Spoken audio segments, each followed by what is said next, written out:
Greetings to my 400 affiliates across the country and listening around the world on HughHewitt.com or on YouTube or Instagram or Facebook. It's good to have you on the show this morning.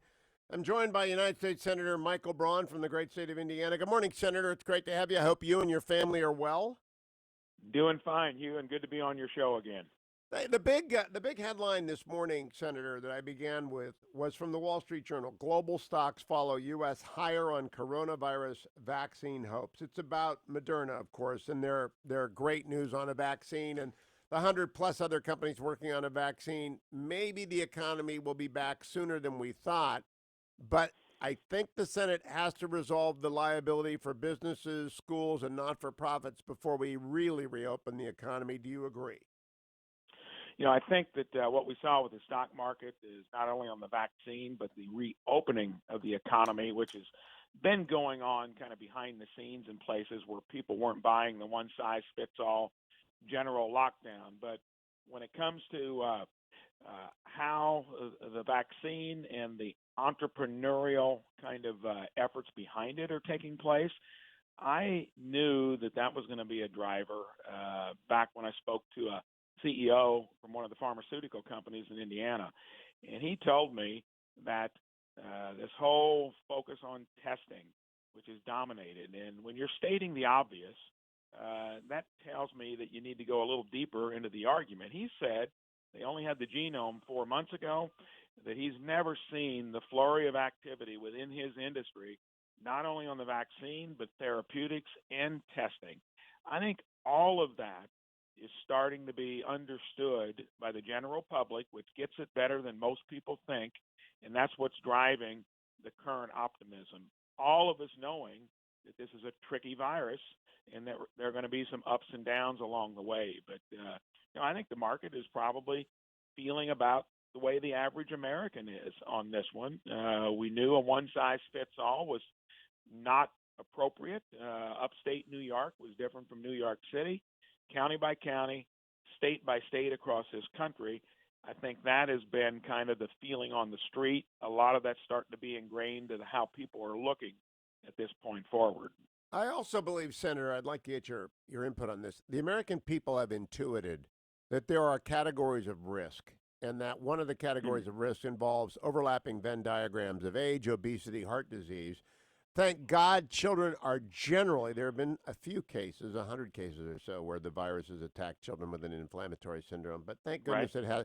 But that they have intuited who is at risk and who is not, and they are not willing to accept shutdown if they do not believe that there is risk. Is that your agreement? Do you agree with me on how the American people are assessing this?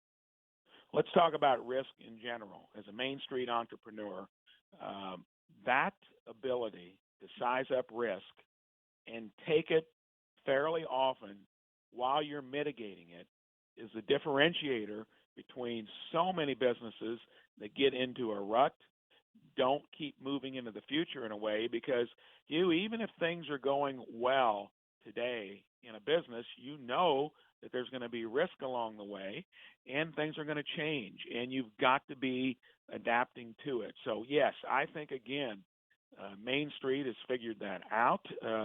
They know that we maybe should have worked harder on protecting the most vulnerable, nursing homes, the caregivers out there in the trenches, but it definitely didn't make sense to take the approach we've really used to this point, and I think that's welling up. Yes, so risk is something that is part of life.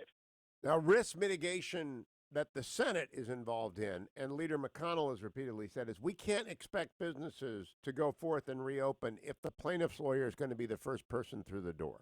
Do you agree with Leader McConnell on this? I do, but that comes within a tricky dynamic.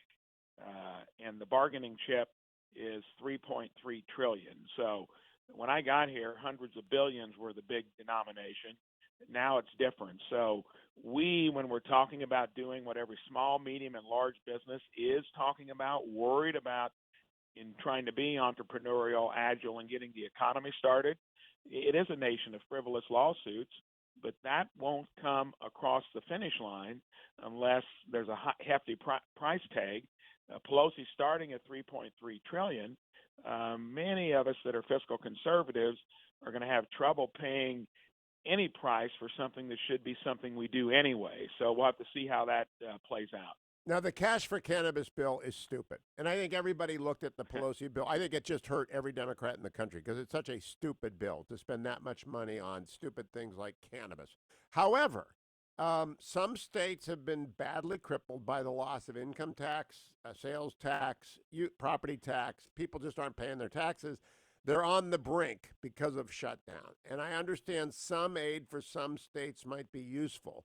Is there a deal there? Because I must tell you, you probably have heard this, Senator Braun. My friends in the restaurant industry say not only are they down on the floor and bleeding out, they can't get up until they get tort reform, protection from plaintiffs' lawyers. They can't open their door. It's not possible. So the way I think it's going to come down is if the price tag is too high that the Democrats are going to try to extract, and they're not willing to do something that targets state aid in a way that's independent of the fiscal problems of some of the states like California, New York, Illinois, New Jersey that don't live their life like Indiana does with rainy day funds and balanced budgets.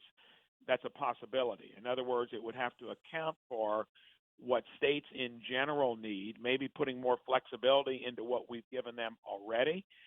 But if they're wanting, which I think it was $1 trillion of that $3.3 trillion, it's going to be hard in the context of you're going to get a lot of moderate Republicans starting to squirm there, where generally it's only a few of us that are true fiscal conservatives that make the hard votes and toe the line on that issue. Well, I understand that, but I want to speak for the small restaurateur out there, and I know you've heard from them. They absolutely have got to have liability protection or their businesses are gone. So the bargaining chip the Democrats have is a big bargaining chip, isn't it? I mean, the reality check is America is crushed if we don't get plaintiffs' lawyers protection because they are vultures. In general, everything you say, because I've had a business for 37 years, it's a case, and we started little, got locations in 40 states. It's bad in every state. The one kind of mitigator there would be that I believe most of the red states will put liability protection in place.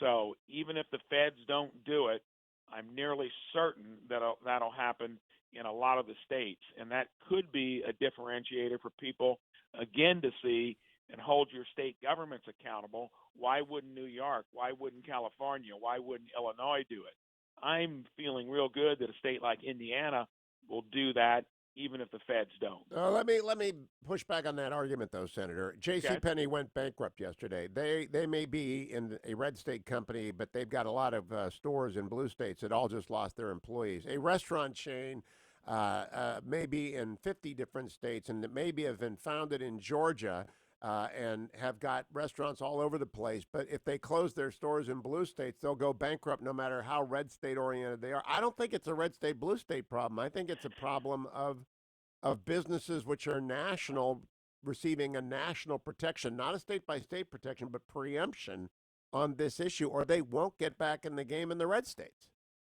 No, I'd agree with it. The larger the companies are and the broader you are geographically, that wouldn't help them. I think it will for Main Street entrepreneurs, smaller ones in red states. But it's going to come down to that dynamic. How much are we willing to pay for it through the wish list of everything else Pelosi wants? Because there's no argument about it. We need to do something, and it needs to be done more broadly, like loser pays, some of the other things that would reform frivolous lawsuits, because it is a significant cost on every business's P&L, and it's become ingrained into the way you do business. It's kind of standard operating procedure.